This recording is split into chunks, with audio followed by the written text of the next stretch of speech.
A young seamstress was about to be erased from her own country with the stroke of a pen. Miss Voss, the customs officer, said your mother's signature never existed. As far as this port is concerned, you were never born on American soil. Gasps. But the man who said those words had a secret locked away in his own filing cabinet. One that would end his career, not hers. Once upon a time, in the salt-stung streets of Harrow's Landing, a port town where the smell of tar and herring never quite left the air, 19-year-old Anna Voss threaded a needle by lamplight and told herself, one more stitch, and then I'll sleep. She ran the little shop on Anchor Row that her mother had built stitch by stitch after they crossed the ocean 11 years before. Voss Fine Tailoring, the sign read, hand-painted, a little crooked. Her mother had died 2 winters ago, coughing into a handkerchief in the back room while Anna hemmed a wedding dress for a stranger, because the bills didn't stop for grief. Since then, Anna had kept the shop alive with her own 2 hands, and it was the only thing in the world that was truly hers. She never suspected that a folded piece of paper hidden in her mother's old brass thimble box would one day decide whether she got to keep it.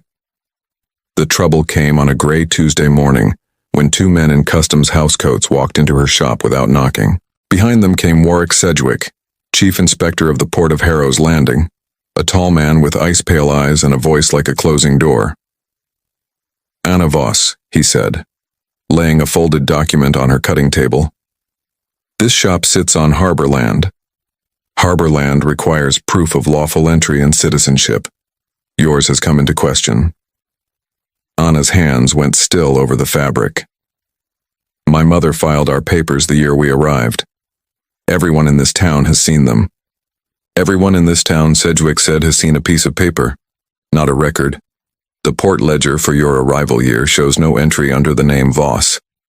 He smiled the way a man smiles when he already knows how a story ends. Without a manifest record, Miss Voss, you have no legal claim to citizenship or to this shop. Word spread through Harrow's Landing before noon. By the following week, Sedgwick had called a public hearing at the customs house, not because the law required it, but because he wanted a crowd. The hearing hall was packed shoulder to shoulder. Dock workers, shopkeepers, fishwives all come to watch. Sedgwick sat behind his high desk like a man already victorious. Miss Voss, he announced, loud enough for the back rows to hear, you claim citizenship you cannot prove. I am prepared to make this simple. Find your family's entry record within 1 week, or this port will process your removal, and this property reverts to the harbor authority. A murmur of laughter rippled through a cluster of well-dressed men near the front, associates of the Harrow Shipping Company. Everyone knew their faces. Anna felt her face burn, but she made herself stand straighter. And if I find it? Sedgwick's smile thinned.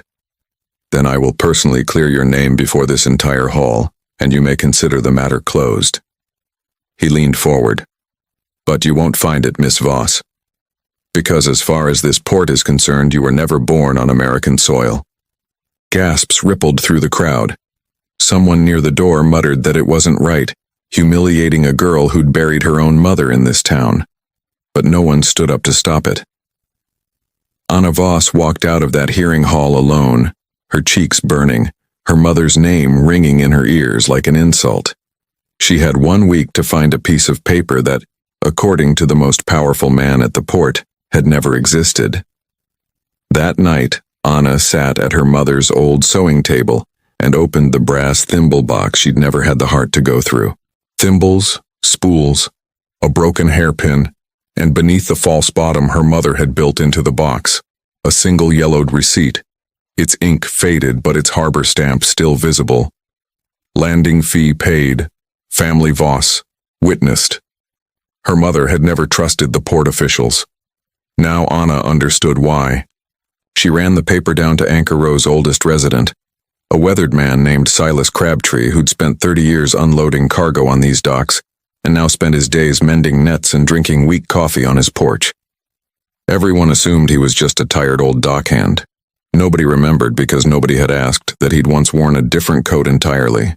Fee receipt's a start, Silas said, turning the paper over in his rough hands, but it isn't the manifest. Sedgwick's right about one thing. Without the ship's entry ledger, this receipt proves you paid a fee. It doesn't prove you exist in his records. Then how do I get the ledger? Silas was quiet for a long moment, staring out at the gray harbor. Because I used to keep it, he said finally. 15 years ago, I was a customs inspector at this very port. Sedgwick was my junior clerk. Anna stared at him. This tired old dock worker had once held the very job now being used to destroy her. I was let go, Silas said, for refusing to falsify a manifest page. A family much like yours, land the Harbor Authority wanted cleared for pier expansion. I wouldn't sign the order. Sedgwick would. He set the receipt down carefully. He's done this before, Anna. And if he's done it before, there's a pattern to find, if the real records still exist. Why would a man risk his whole career to destroy poor immigrant families for a shipping company? Anna didn't know yet, but she intended to find out. The next morning, Anna went looking for the port's manifest clerk, a nervous young man named Thomas Riley who kept the entry ledgers in the records room. He wouldn't meet her eyes when she asked about her family's page. I can't help you, Miss Voss, he said, hands trembling as he stacked papers that didn't need stacking. Please just leave it be. Someone paid you to lose my family's page, Anna said quietly. Didn't they? Riley's face went white. He said nothing, but he didn't deny it either, and that silence told Anna everything. That night her shop was torn apart. Bolts of fabric slashed open, drawers dumped across the floor, her sewing machine knocked onto its side. Whoever did it hadn't been looking for money. They'd been looking for the receipt. They hadn't found it, because Silas had it locked in his own sea chest. On her cutting table, they'd left a single scrap of paper. Drop it while you still have a shop to save. Anna stood in the wreckage of her mother's life's work, and for the first time since the hearing, her fear turned into something harder. They weren't trying to scare off a girl with no case, they were trying to scare off a girl who was about to win one. She found Silas at the docks before dawn.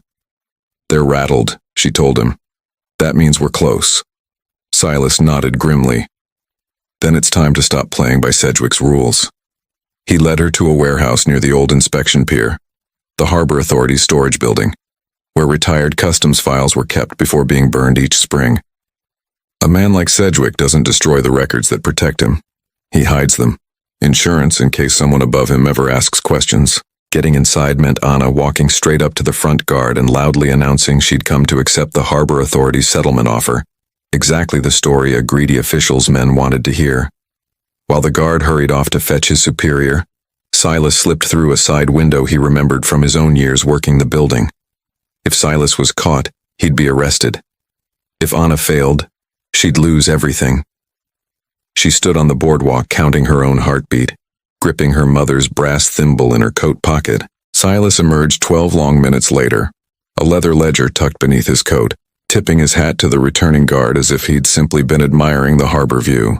Inside the ledger, in Sedgwick's own meticulous handwriting, were years of falsified manifest entries, dozens of immigrant families, their landing records altered or erased, their harbor-adjacent land quietly reverting to the Harbor Authority, and from there, into the hands of the Harrow Shipping Company.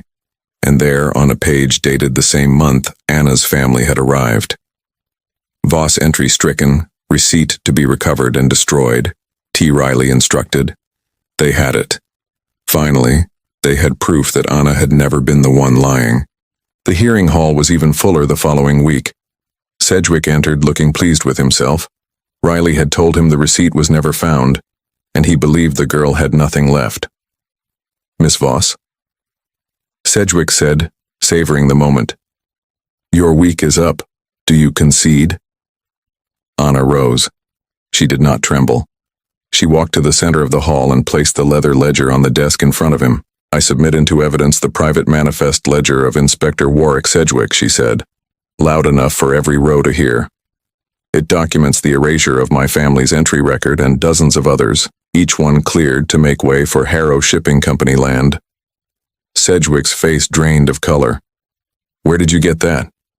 From the safe you thought no one remembered, Silas said, stepping through the hearing hall doors, a Harbor Authority marshal at his side. I used to keep those files myself, Warwick. I know exactly where a man like you buries his sins. The hall erupted. Riley, seated near the back, put his face in his hands, and when the marshal turned to him, quietly confirmed every word. Sedgwick was escorted from the hearing hall in irons before the sun had fully cleared the harbor fog. The harbor authority announced within the month that every falsified record would be reviewed, and every family wrongly cleared from their land would have their claim restored.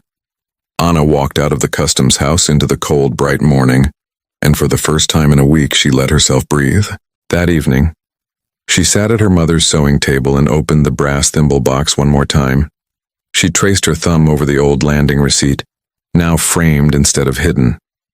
Her mother had never trusted the men who ran this port, and she had been right not to. But she had also, without ever knowing it, left her daughter exactly what she needed to prove that a family with almost nothing had always, truly, belonged. Voss Fine Tailoring reopened its doors the following Monday, busier than it had ever been, and that brings the thread to its final knot on this story. I share these tales hoping they give you a quiet escape from your everyday routine. I'm always curious how you spend this time. Maybe you were mending something yourself, driving home, or just resting your eyes for a moment. Tell me in the comments. I read everyone. Which moment in Anna's story stuck with you the most? And I'd love to know what country you're tuning in from to see how far these stories travel. If you want to catch the next tale, a like and a subscribe means the world.